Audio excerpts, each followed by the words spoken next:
No third term for President Trump. Hi, I'm Philip Blumel. Welcome to No Uncertain Terms, the official podcast of the Term Limits movement. This is episode 274, published on November 11th, 2025. Your sanctuary from partisan politics. Well, it's official. After dropping several hints to the contrary and permitting both his supporters and detractors to go crazy on social media for months, President Trump told reporters on Air Force One en route to South Korea on October 29th that he did not intend to run for a third term. Let's hear it from the horse's mouth. I have my highest poll numbers that I've ever had. And, based on what I read, I guess I'm not allowed to run. So we'll see what happens. Johnson says you're trolling when you talk about a third term. Well, I don't think he said that. I don't think he'd use that term, but it's a very interesting thing. I have the best numbers for any president in many years, any president. And I would say that if you read it, it's pretty clear. I'm not allowed to run. It's too bad. I mean, it's too bad. But we have a lot of great people. We would have been going crazy also if we fell for the president's trolling, believe me. But the 22nd Amendment to the Constitution is simple. It's clear as day and is in no danger of being repealed. Now, true, there was an at least apparent effort to repeal it this year. U.S. Representative Andy Ogles of Tennessee actually introduced a bill in January to amend the Constitution to permit a third term for the president. It got a lot of press, but it didn't get any co-sponsors. Not one. It was just for show. This is a public service announcement. The new bipartisan partnership of former Democratic U.S. Representative David Trone of Maryland and Republican Florida Governor Ron DeSantis is directing attention to U.S. term limits and the Term Limits Convention Project. U.S. Term Limits CEO Nick Tomboulides appeared on Scripps television last week to tell the story. And we are 23 days now into the government shutdown, and it doesn't look like it's ending anytime soon, but we do have at least some bipartisan agreement on how to potentially bring compromise back to Congress. It comes from Florida's Republican Governor, Ron DeSantis, and former Representative David Trone, a Democrat from Maryland. The two teamed up for a guest essay in the New York Times calling for term limits to help avoid future government shutdowns. Joining me to talk about this is the CEO of U.S. Term Limits. Nick, I want to thank you so much for joining us this morning. And first, I'll just say, what exactly is your group lobbying for? What type of term limits do you want to see in Congress? Thank you, Stephanie. Great to be here. We're calling for a 3-term limit in the House and a 2-term limit in the Senate. We think that would be striking the right balance in terms of getting some experience while also allowing for a regular inflow of new faces, new ideas in Washington, D.C. The one thing that we know is the system is broken. We've got a Congress, it's predominated by career politicians, many of whom have been in office for decades, 20, 30 years, and they can't even do their most basic responsibilities. They can't even pass a budget to keep the government open. I mean, it's like having a lifeguard who can't swim. If Congress can't keep the government open, what are they good for? So we need new people, we need new ideas, we need term limits, we need members of Congress who can change the system before it changes them. So, 6 years in the House, 12 years in the Senate, but is that long enough? I went through our current Senate, for example. A 2-term limit would mean 46 sitting senators. Almost half of the Senate wouldn't be in office anymore. Is 2 terms enough for the Senate, for example? I think so. I'll quote what Ronald Reagan said, the only experience you get in politics is how to be political. And I think we're seeing that play out at a national stage right now. We have people in Washington for decades and decades. They just become more and more entrenched. They don't become better at their jobs. They don't become better at, reflecting the people's will in government. They start falling in bed with the lobbyists and the special interests. We need to change it. It's time for new ideas and new perspectives, people who can actually go there and get the job done. So part of the argument for term limits focuses on the money in politics and the fundraising advantage that some incumbents have. I want to read a portion of that essay from DeSantis and Trone. It said greater turnover would mean more politicians invested in interests of their constituents and the nation as a whole over those of entrenched and influential advocacy groups. It would go a long way toward restoring trust in our political institutions and reducing the influence of money in our elections. Now, that's certainly an argument I have heard before. Anytime I've asked about trying to get more compromise back in Congress, people say get the money out of politics. But if the money's not flowing to individuals, wouldn't it still flow into campaigns or parties, maybe at the state or the national level, instead of going to an individual incumbent? So what we see now is that there is a very corrosive relationship between money and incumbency. The special interests, the PACs, the lobbyists, they give about $10 to incumbents for every $1 they give to challengers. It makes it almost impossible for outsiders to compete and get elected to Congress. But when you have an open seat race, it is much more equalized. It is much more balanced. What you see is when a seat is open, people from all walks of life have a chance to run for office and win. And that is what term limits would deliver on a regular basis. Term limits is just the basic idea that we want open seats. We want new blood. We want new ideas. And by the way, it's not really, term limits itself is not a new idea. You know, we've done it for the president since the 1950s. A president can't serve more than 2 terms. We do it for 36 governors. We do it for tons of state legislators, mayors, and other local positions. If it's good enough for all of these positions, if it's good enough for the leader of the free world, why wouldn't it be good enough for Congress? You know, Congress, not somewhere that we see a lot of compromise. I certainly think the current government shutdown is a prime example of the two parties not really being able to, try to work with each other. So how exactly do you think term limits would, effectively forcing this turnover in Congress, how would that help reduce the partisan disagreements that can sometimes bring government literally right now to a halt?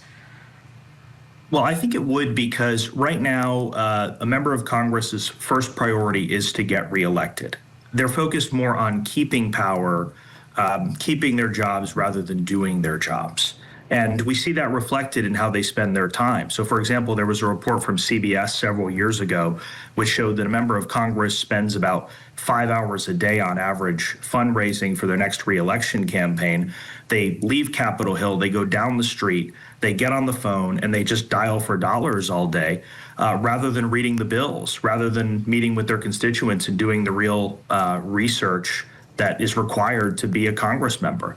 If you had term limits, the focus wouldn't be on just keeping your job relentlessly, because you have a fixed timeline. You have an urgency, you have a purpose that you bring to the job that doesn't exist with all these cynical career politicians. So that is our goal. We want people who get elected for the right reasons, who want to change the system before it changes them. Okay, so talk to me about how this could happen. What would it take to institute term limits in Congress? What type of processes, what type of laws would need to happen in order to make this a reality? Sure. Well, the Supreme Court has said it needs to be a constitutional amendment. There are only 2 ways to do that. One is a 2/3 vote in Congress to propose it. The other is 2/3 of states calling for a convention to propose an amendment. When you go through Congress, the problem with term limits is it cuts so strongly against the self-interests of the congressman. It's like asking chickens to vote for Colonel Sanders. It's not realistic. Congress is not going to do it without immense external pressure. But the way you create that pressure is by going to the state legislatures and having them make calls for a term limits convention. We've got 12 states on board right now, and this is going to be the focus of Governor DeSantis and former Congressman Trone. They're going to go into the states. They are basically going to be serving as the megaphone for the people to carry this message that 87% of Americans believe in. 87% of us want term limits. They're going to carry that to the national stage. They're going to carry it to the state legislatures, because if more and more states sign up, they will put pressure on Congress to propose the amendment. Congress will see the writing on the wall, and they'll have no choice but to propose it. But in order to get Congress in that position, we have to pass more states. So that will be the focus of this campaign. certainly would be a big change to how Congress operates right now, to how we all, go to the ballot at least every 2 years for federal elections. Nick Tomboulides, CEO of U.S. Term Limits, thanks so much for sharing some of your insight this morning, and we will have much more Scripps news after this break. Thanks, Stephanie. Appreciate it. Speaking of Representative David Trone, the co-founder and co-owner of Total Wine and More, is taking his show on the road. The former Democratic Congress member is making a presentation and leading a panel discussion on December 4th at the National Constitution Center in Philadelphia. Trone will be discussing how term limits will reinvigorate American democracy and, importantly, the strategy for achieving them. Another highlight of the event will be Pennsylvania State Representative Jared Solomon, the chief sponsor of the Term Limits Convention resolution bill in the Pennsylvania House. The bill is 8 CR 111, and it's scheduled for its first committee hearing shortly. If Pennsylvania passes the Term Limits Convention bill calling for an Article 5 convention limited to the subject of congressional term limits, it will be the 13th state to do so. Representative Solomon was interviewed recently by U.S. Term Limits Northern Regional Director Aaron Duquette. Take a listen.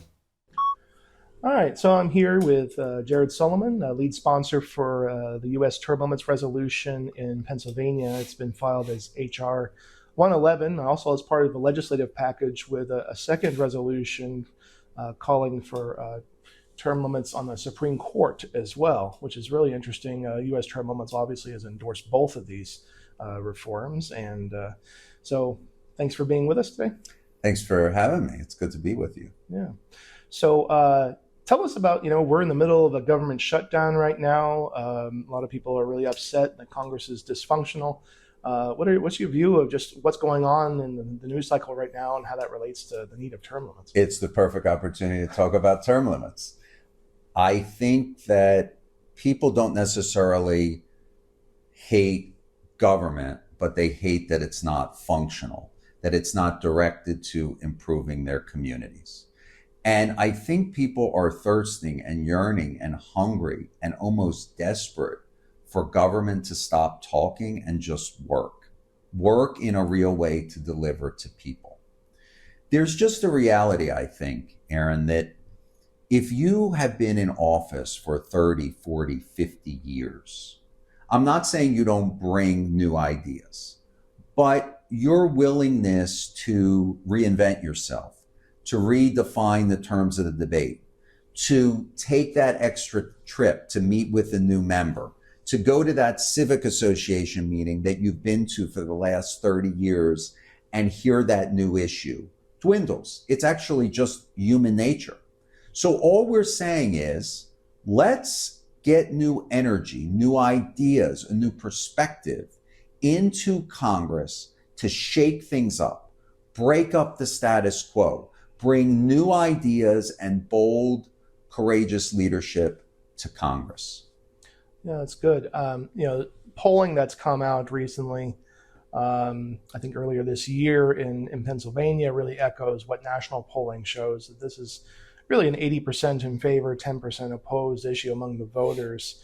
I'm curious, how are things going like within the Capitol building and among your colleagues about this issue? Well, everyone, real people, support this. Everyone in all 67 counties in Pennsylvania support this because they see it like I see it, which is if we create changes within government that will better reflect changes in communities, that's a positive. And there is a lack of a connection between what we do here in Harrisburg, for instance, and what happens on the ground in Philadelphia or Pittsburgh or Erie or Harrisburg. And that's problematic. So most people want it. Now, the people that are opposed are establishment, vested interests, special interest folks who want to literally give a bear hug to the status quo. They want to hold on at all costs to make sure that change doesn't occur. And each and every time, I'm going to be with the people of Pennsylvania and not for powerful special interests. So the legislation here in Pennsylvania is one that's been filed in a couple dozen other states as well. 12 states have passed it, and we're looking to get this passed in the coming year or so in Pennsylvania. And multitude of other states. And what does this legislation do? The legislation basically calls for a convention of states. We would be able to send a delegation to Congress with the narrow focus, not broadly defined as a runaway convention, but the narrow convention focus on term limits. So we would, as Pennsylvanians, as Georgians, as Texans, be able to go and deliberate and debate, and hopefully come to an outcome on whether we believe term limits is in the best interest of the American people. If something is polling at 75 or 80%, it seems like a good move to enact that policy. Pennsylvanians want it, Georgians want it, Texans want it, Californians want it. Let's move forward. But oftentimes, Aaron, what we see is there's a disconnect with what people want on the ground and what Congress and legislatures across the country are willing to do. And I think it's blocked not by an unwillingness to engage in the issues of the day. It's blocked because special interests flood into states with big dollars and try and block really positive reforms like this. Right. Well, thank you very much, Jared Solomon, for the chat, and good luck to you with the legislation going forward. Aaron, it's a pleasure. Let's get this passed. All right, thank you. Also joining Trone and Solomon on stage in Philadelphia on December 4th are Representatives Regina Young and Representative Abigail Salisbury. Also the former state representative and U.S. Term Limits Senior Advisor Daniel Hernandez and former State Senator Andrew Dinniman, who will be emceeing the event. The event's by invitation only, but if you're a listener of No Uncertain Terms, you are part of the term limits movement inner circle. If you'd like to attend, contact me and let's talk about it. You can reach me at pblumel@termlimits.com. PBLUMEL. pblumel@termlimits.com. Also worth mentioning that David Trone and Ron DeSantis will appear together on a segment of Special Report with Bret Baier on Fox News. You can catch that interview at 6 p.m. on November 17. Next, another sad tale from the U.S. Congress, where the powers of incumbency are so great that aged members can lose their minds and still can't lose elections. The latest humiliation regards the U.S. Representative of Washington, D.C., an elected but non-voting member of the U.S. Congress, 88-year-old Eleanor Holmes Norton. Here's the story from NBC News 4, Washington. That breaking news you are seeing first on News 4. D.C. police confirming they're investigating a case of credit card fraud against Delegate Eleanor Holmes Norton. Thank you for joining us for News 4 at 4. I'm Erica Gonzalez. Anyang has the evening off. An internal police report obtained by News 4 describes Norton as having dementia. The report details how suspects were able to enter her home yesterday and access her credit card before a person the report described as a caretaker put a stop to it. News 4's Mark Seagraves broke that story on social media. Mark has a response tonight from Norton's office and the details that you'll see only on 4.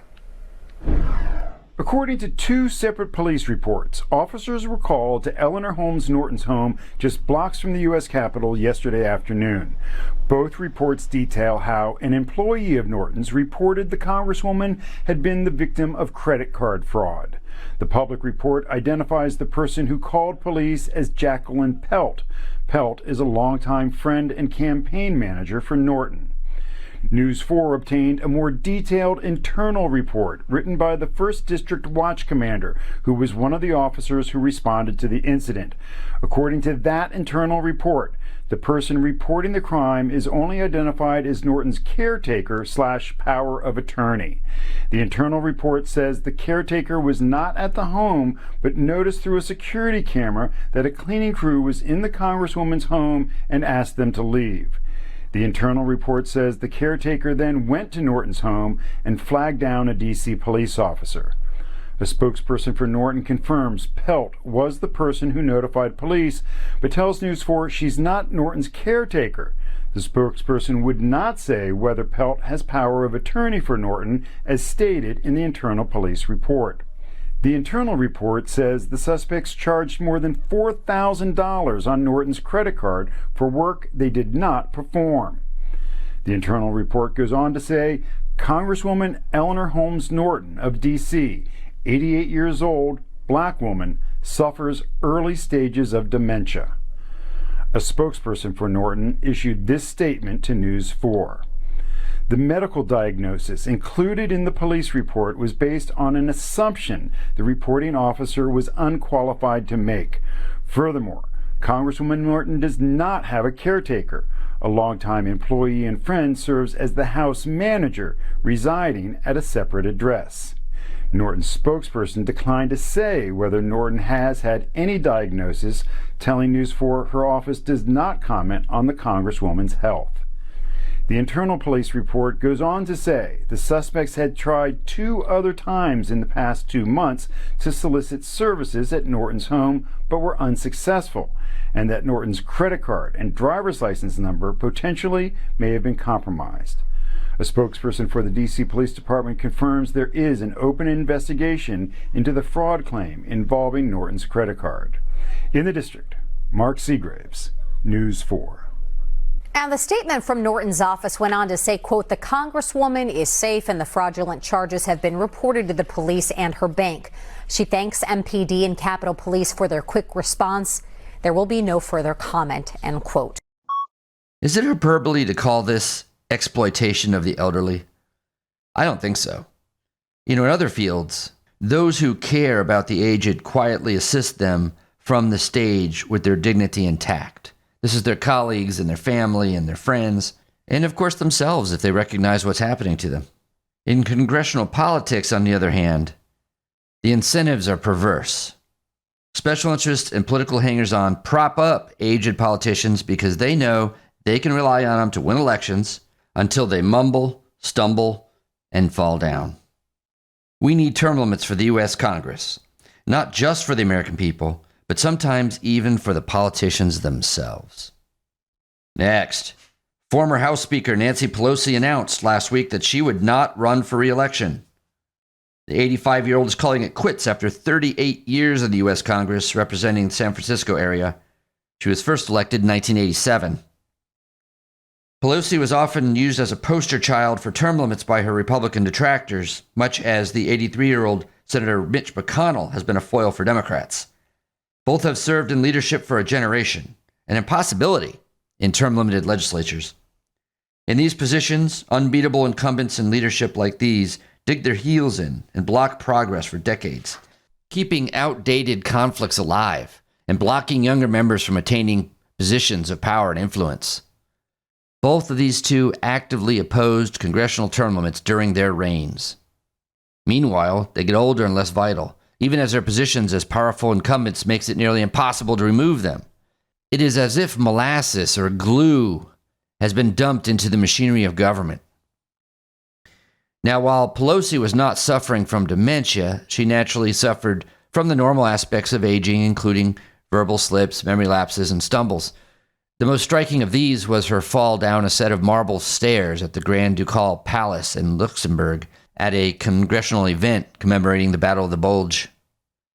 Well, we all age, and Nancy Pelosi, no matter what you think of her politics, should not be criticized for getting old. I bring this up only to shine light on the negative synergy of 1, entrenched incumbency, in conjunction with 2, a seniority-based system. We deserve better.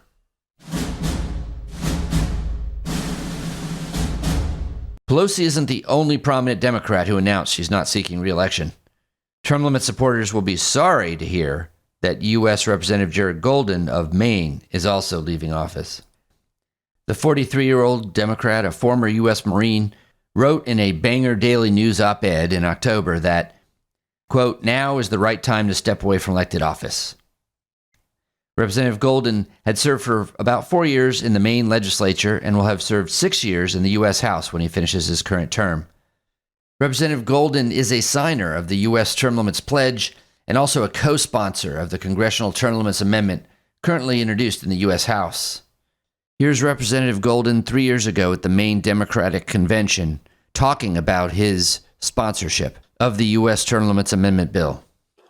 If it's not already clear, I have no love for Washington or the way that politics is done.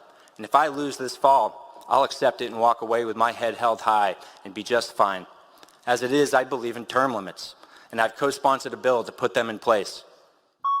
Thank you, Representative Golden, for all your help as you took your turn at the oars, like a good citizen does. We respect your decision not to make Congress your career. Good luck in all your future endeavors. Like the show? You can help by subscribing and leaving a 5-star review on both Apple and Spotify. It's free. Thanks for joining us for another episode of No Uncertain Terms. The term limits convention bills are moving through the state legislatures. This could be a breakthrough year for the term limits movement. To check on the status of the term limits convention resolution in your state, go to termlimits.com/takeaction. There, you will see if it has been introduced and where it stands in the committee process on its way to the floor vote. If there's action to take, you'll see a Take Action button by your state. Click it. This will give you the opportunity to send a message to the most relevant legislators, urging them to support the legislation. They have to know you are watching. That's termlimits.com/takeaction. If your state has already passed the term limits convention resolution, or the bill's not been introduced in your state, you can still help. Please consider making a contribution to U.S. term limits. It is our aim to hit the reset button on the U.S. Congress, and you can help. Go to termlimits.com/donate. termlimits.com/donate. Thanks. We'll be back next week. Find us on most social media at US Term Limits. Like us on Facebook, Twitter, YouTube, Instagram, and now LinkedIn.